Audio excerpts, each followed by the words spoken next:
Herman TV.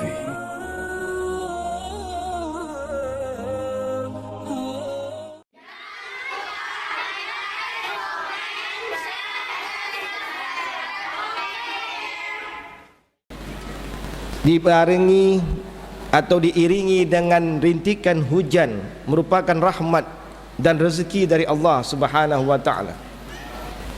Hari ini betapa luar biasanya nikmat dan karunia yang Allah telah berikan kepada kita semua, sehingga dengan nikmat dan karunia tersebut kita masih dapat melaksanakan segala bentuk rutinitas dan aktivitas kita sehari-hari. Kita masih dapat melaksanakan dan meningkatkan kualitas keimanan dan ketakwaan kita kepada Allah, dan kita masih dapat mengiqamal lail, menegakkan malam-malam di sepanjang bulan suci Ramadan tahun ini, yang mana mudah-mudahan dari amalan dan dari rangkaian aktivitas kebaikan dan ketundukan serta ketaatan kita kepada Allah Subhanahu wa taala, dimulai daripada hari pertama Ramadan yang lalu sampai kiranya detik ini dan ke depan di akhir Ramadan tahun ini, mudah-mudahan insya-Allah senantiasa selalu dirahmati Allah Subhanahu wa taala. Maka pantaslah kita selaku hamba Allah untuk senantiasa selalu mengucapkan Alhamdulillah atas segala limpahan rahmat dan karunia Allah berikan pada kita sampai saat sekarang ini. Selawat merangkaikan salam tidak lupa pula kita hadiahkan keharibaan ar-Rahlul Muqaddasah junjungan alam Nabiina wa Habibina wa Syafi'ina wa Qurrata a'yunina Sayyidina wa Maulana Muhammadin sallallahu alaihi wa alihi wasallam, dengan senantiasa selalu melafazkan Allahumma salli ala Sayyidina Muhammad wa ala ali Sayyidina Muhammad. Assalamu alayka ya Rasulullah, assalamu alayka ya Habiballah. Yang mudah-mudahan dengan salam dan salawat yang tulus dan ikhlas, kiranya kita semua yang hadir sini, khususnya jamaah Masjid Al-Khairat Munawwarah, insya-Allah semuanya kita termaktub dengan tinta emasnya sebagai umatnya yang akan mendapatkan syafaatnya fi yaumil akhir. Amin amin ya rabbal alamin. Bapak-bapak, ibu-ibu, hadirin wa hadirat, cincin tuan-tuan, kaum muslimin wa muslimat, sidang jamaah tarawih rahimakumullah. Tidak terasa malam ini kita telah memasuki malam yang ke-5. Iya Pak? Ya Bu ya. Ada yang ke-6 barangkali enggak ya. Malam yang ke-5 di puasa kita yang ke-4. Alhamdulillah tadi barusan selesai berbuka puasa. Baik, malam ini sedikit kita akan dapat saling bertawasaw bil haqq, tawasaw bis sabar, sehat menasihati dalam hal kebaikan, kebenaran, dan sehat menasihati dalam hal kesabaran.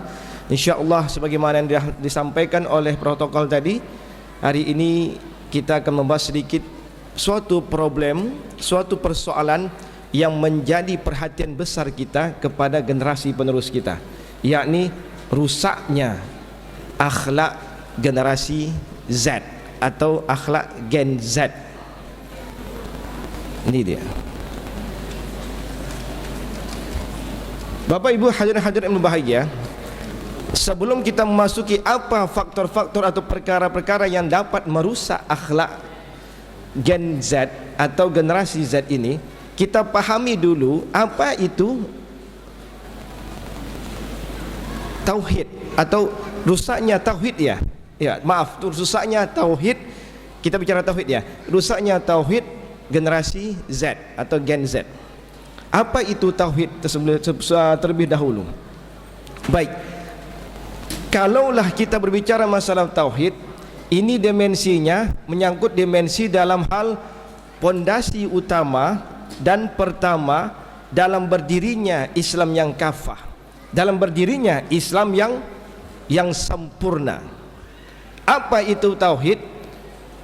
Bahasa kitanya adalah sesuatu yang kita yakini atau sesuatu yang dipercayai oleh seseorang yang ada dalam hatinya untuk dapat ia melakukan atas apa yang ia telah yakini tersebut. Nah, keyakinan ini tentunya bersumber daripada huda dan hidayah dari Allah Subhanahu wa taala, petunjuk dan hidayah dari Allah, yang tentunya segala sesuatu nantinya, kegiatan dan perbuatan yang dilahirkan daripada keyakinan yang ada di dalam hatinya, tentunya ini pun akan berimplikasi ataupun akan mendapatkan pahala ataupun keredaan dari Allah Subhanahu wa taala. Artinya seseorang itu melakukan apa yang ia lakukan, apa yang ia kerjakan, apa yang menjadi kegiatan dan aktivitas ia sehari-hari, itu semua bersumberkan kepada keyakinan dan kepercayaan yang dimiliki di dalam hatinya. Ini perkara iman. Makanya tauhid, kalau bahasa lainnya dalam ilmu tauhid, itu adalah perkara iman, yang mana kalau kita kembali kita kaji ma huwal iman, apa itu keimanan. Al-iman huwa tasdiqu bil qalbi, kita meyakini dan membenarkan di dalam hati kita. Wa iqraru bil lisan, serta kita ikrarkan melalui lisan atau kita sampaikan dan kita ucapkan dengan lisan kita. Amantu billah, aku beriman kepada Allah, itu ikrar kita. Wa a'malu bil jawarih atau wa a'malu bil arkan, dan kita lakukan dengan seluruh anggota tubuh kita, mulai dari ujung rambut kita sampai ujung kaki kita. Dan itulah orang yang benar-benar meyakini bahwa sesungguhnya apa yang ia lakukan dalam kehidupan sehari-hari tentunya berdasarkan daripada keyakinan yang ada di dalam hatinya. Ini dulu perlu kita luruskan. Itulah tauhid. Nah, bagaimana pula dengan Gen Z? Nah, ini istilah nih Pak Bu. Gen Z itu istilah kekinian yang kepanjangan ataupun dari bentuk singkatan daripada generasi Z. Yang Z ini sendiri, ya, Z artinya generasi zaman now. Ini dia, zaman sekarang. Yang mana kalau banyak referensi yang kami dapatkan itu dimulai daripada akhir pada tahun 1900-an, katakanlah dari tahun 1997 sampai dengan tahun 2010-an. Nah, sedangkan 2020 ke atas, sekarang khususnya di tahun ini udah masuk kepada generasi Alpha. Nah, ini luar biasa lagi Bu Pak. Ini menurut beberapa referensi yang kami dapatkan dalam hal pembagian atau pengkategorian generasi-generasi yang ada di zamannya. Nah, sedangkan di bawah tahun 1997 ke bawah yang lahir di tahun itu, otomatis itu generasi sebelum Z, berarti generasi Y atau generasi Y kalau bahasa kitanya, dan seterusnya. Nah, ini. Nah, kenapa dikatakan generasi Z atau generasi zaman now? Karena memang pada zaman sekarang perkembangan seluruh informasi dan transformasi teknologi, komunikasi, segala macam sesuatu yang berkaitan dengan masalah digitalisasi itu sangat berkembang pesat. Oleh sebab itu, mereka yang hidup di zaman ini, anak-anak kita ataupun generasi muda yang hidup di era tahun 2000 ke bawah sedikit, tahun 1997 sampai 2012-an, yang mereka lahir dan hidup di era sekarang ini, itu adalah termasuk generasi yang mana mereka pasti akan berinteraksi dan akan mengenal yang namanya perkembangan teknologi dan transformasi informasi yang luar biasa yang dikenal dengan era digitalisasi. Kalau bahasa kitanya era milenial.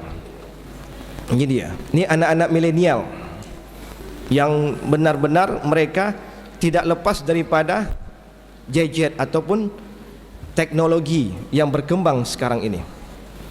Nah, apa yang mesti kita perhatikan Bapak Ibu?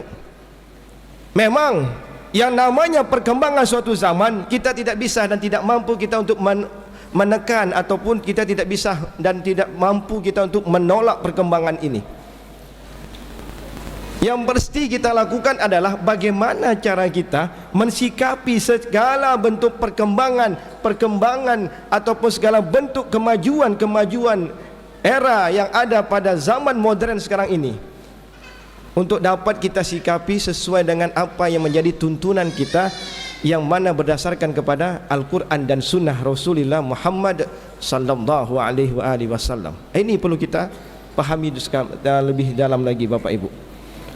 Nah, bagaimana pula cara kita untuk menjaga dan mensikapi perkembangan ini kepada anak-anak kita, generasi yang sekarang ini atau generasi Z, Gen Z. Anak-anak, semuanya pasti pernah main handphone nggak? Pernah kan? Pasti tahu handphone kan? Atau namanya smartphone, Android lah, atau iPhone dan segala macamnya. Nah, tentunya dari sini semua ini perlu kita pahami semua.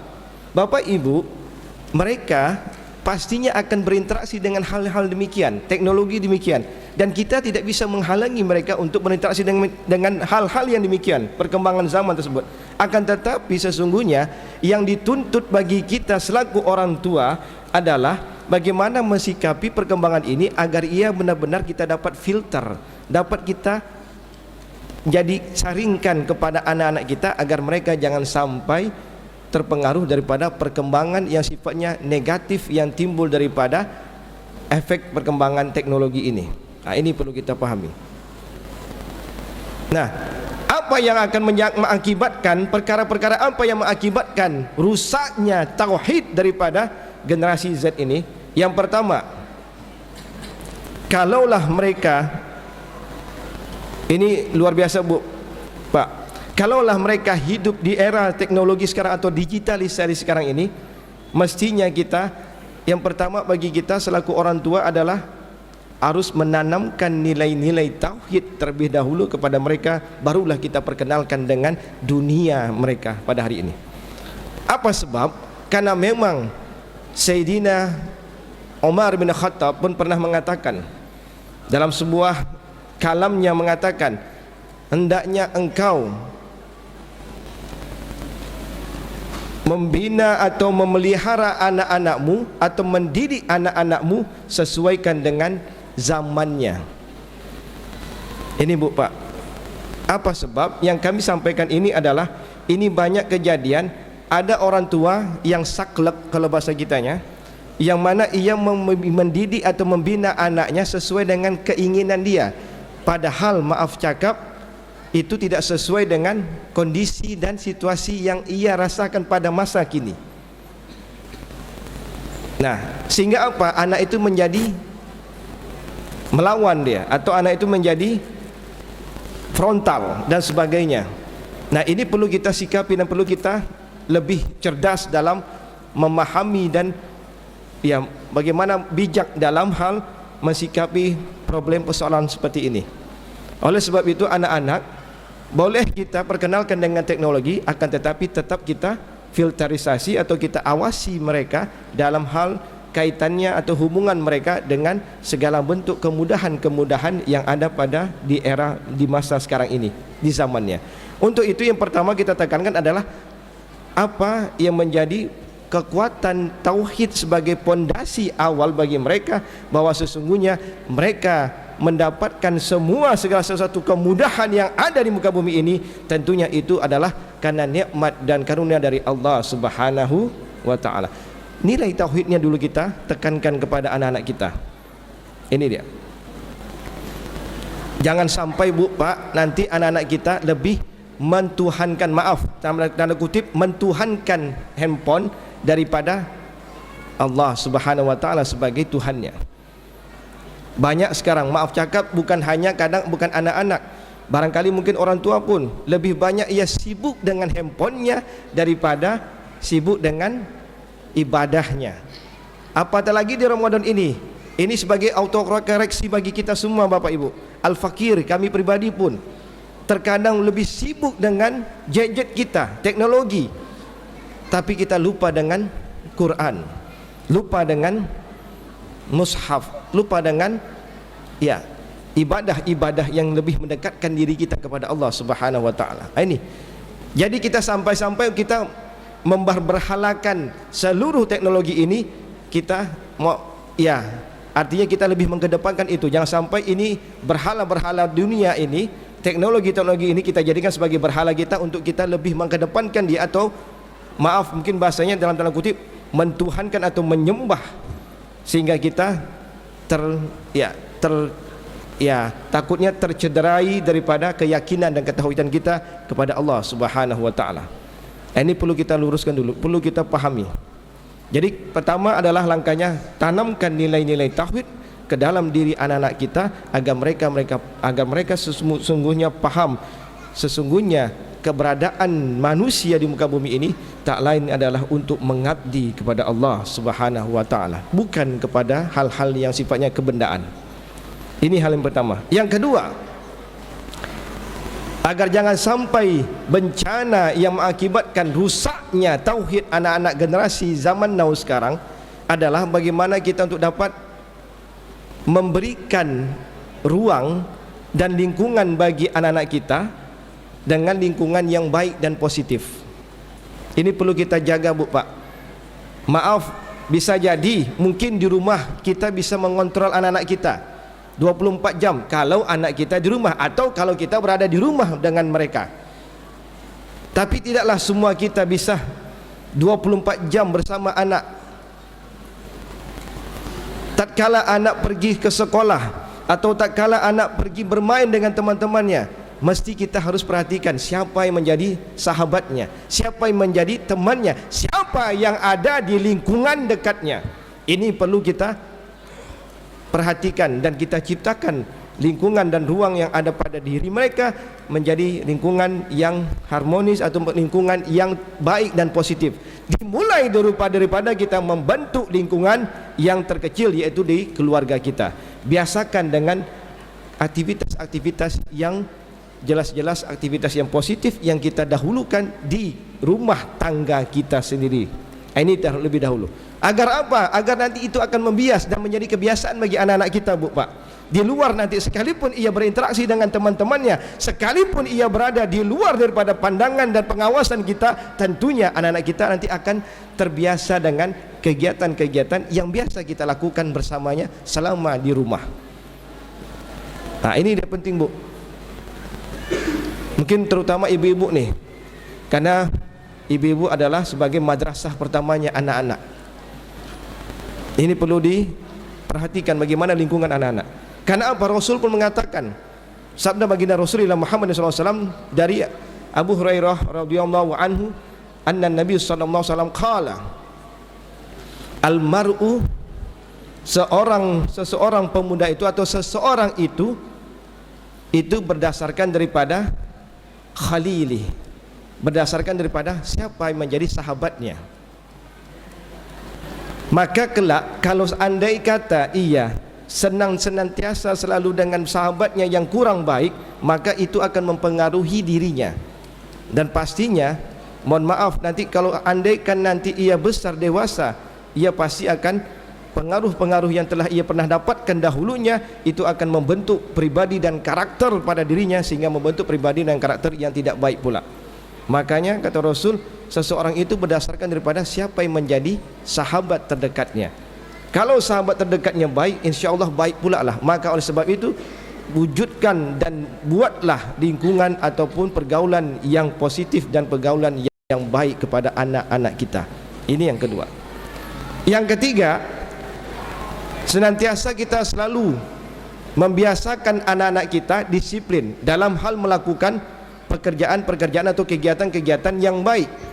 Terutama dekatkan dia dengan nilai-nilai yang ada pada Al-Quran dan Sunnah Rasulullah Muhammad sallallahu alaihi wasallam.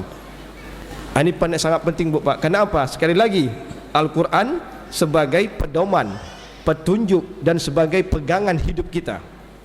Karena anak-anak zaman sekarang, Bu Pak, Bu,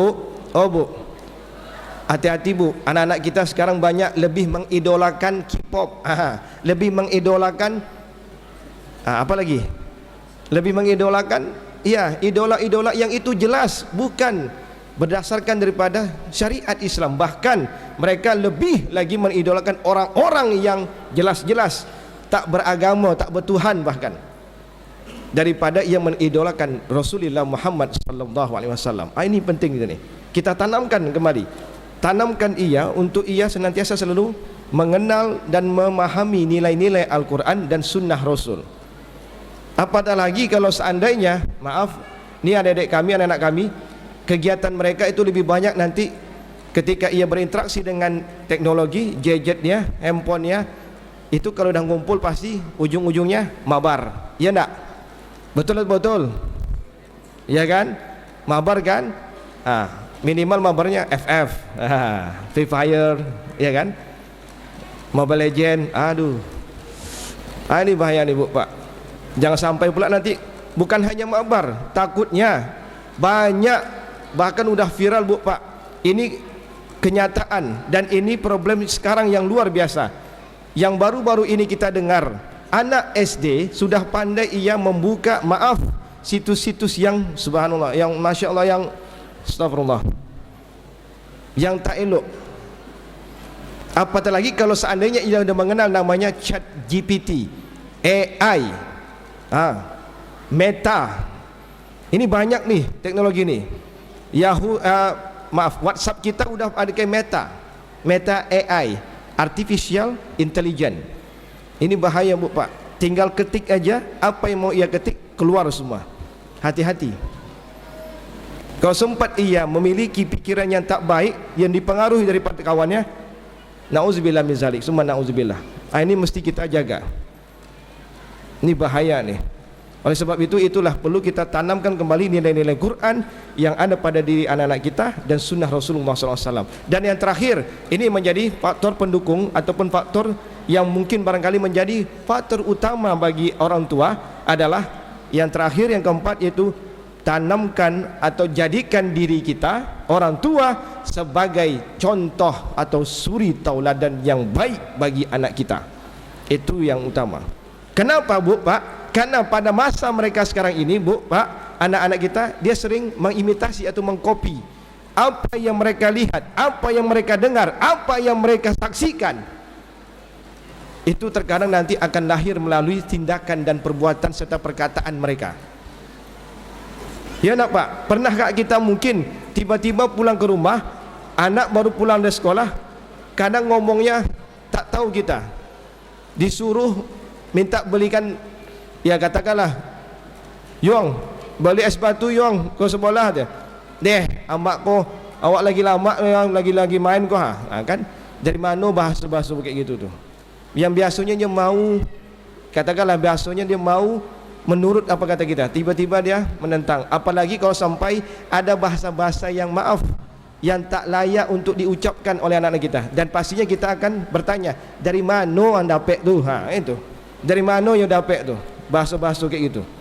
Tentunya inilah mereka mencontoh Bu Pak. Dengan sendirinya mereka mencontoh dengan melalui pandangan, mereka menyaksikan, bahkan mereka pun mendengar lingkungan serta apa yang mereka biasa dapatkan dalam kesehariannya. Maka oleh sebab itu kita sangat dituntut orang tua untuk menjadi contoh dan suri tauladan yang terbaik bagi anak-anak kita. Ini yang mesti kita jadikan sebagai pedoman kita, ataupun hal-hal yang mesti kita jadikan sebagai panduan kita untuk menjaga anak-anak kita dari rusaknya ketauhidan atau akhlak daripada anak-anak generasi zaman now sekarang ini. Baik, barangkali inilah yang dapat kami sampaikan. Namun sebelumnya, sebelum kami akhiri, kepada anak-anak kami semua ada kuis, ada 2 pertanyaan. Alhamdulillah ada titipan. Ini ada hadiah titipan untuk ikhwan dan akhwat, 1 laki-laki, 1 perempuan. Okey, siap-siap ya. Yang merasa anak-anak saja, mohon maaf bapak-bapak anak-anak jangan. Ibu-ibu anak-anak jangan ya. Untuk anak-anak saja. Baik. Perhatikan pertanyaannya dulu ya Bu Ustaz. Ya. Simak pertanyaannya supaya bisa menjawab. Baik. Pertanyaan pertama. Question number 1. Listening practice. Baik. Ini sederhana aja. Apa yang dimaksud dengan generasi Z? Ayo. Oh, yang depan. Yang depan duluan. Yang mana? Yang warna ini. Yang mana? Ada ini. Yang warna? Ini warna ini. Maju deh, berdiri. Siapa namanya? Maju silakan. Ya. Sebutin namanya. Oke. Perkenalkan, nama saya Damar. Jawabannya adalah generasi zaman now. Generasi zaman now, Ustaz. Generasi zaman now itu kepanjangan. Kepanjangan. Maksudnya apa? Generasi yang bagaimana? Generasi digital. Okey, kurang lengkap. Kurang lengkap. Kurang lengkap, ya. Belum beruntung Baik, berarti. belum Ayo, beruntung. maju depan. Yang sempurnakan, ayo, boleh. Sempurnakan. Ya, disempurnakan. Gen Z adalah atau generasi zaman now adalah orang yang lahir dari tahun 1997 sampai tahun belasan. Tahun 2000 belasan. Ya, 2000 belasan. Terus? Dan mulai kenal dengan teknologi. Okey, baik. Baik, itu jawabannya benar. Baik, alhamdulillah. Maju depan. Sini. Langsung sama Pak Ustadz untuk hadiahnya. Baik. Di salaman. Salam dulu ya. Pertanyaan selanjutnya. Baik, pertanyaan selanjutnya untuk yang akhwat ya, Ya, Wat. yang perempuan. Baik, pertanyaan selanjutnya adalah pertanyaan ini mungkin agak keluar dari bahasan kita dan ini mungkin menjadi perhatian juga bagi anak-anak kita sekarang untuk dapat lebih mencintai Al-Quran.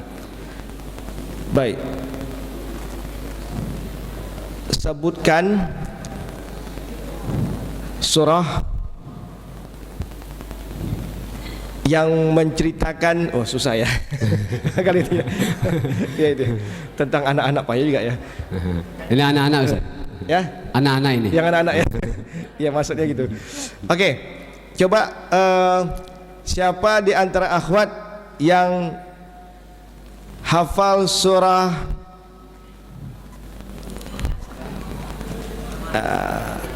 surah Al-Insyirah? Ya. Satu orang. Maju, Jihan. Cuma satu orang, silakan. Yang baju apa? Silakan. Kerudung. Al-Insyirah. Itu mukena hitam. Ya, silakan.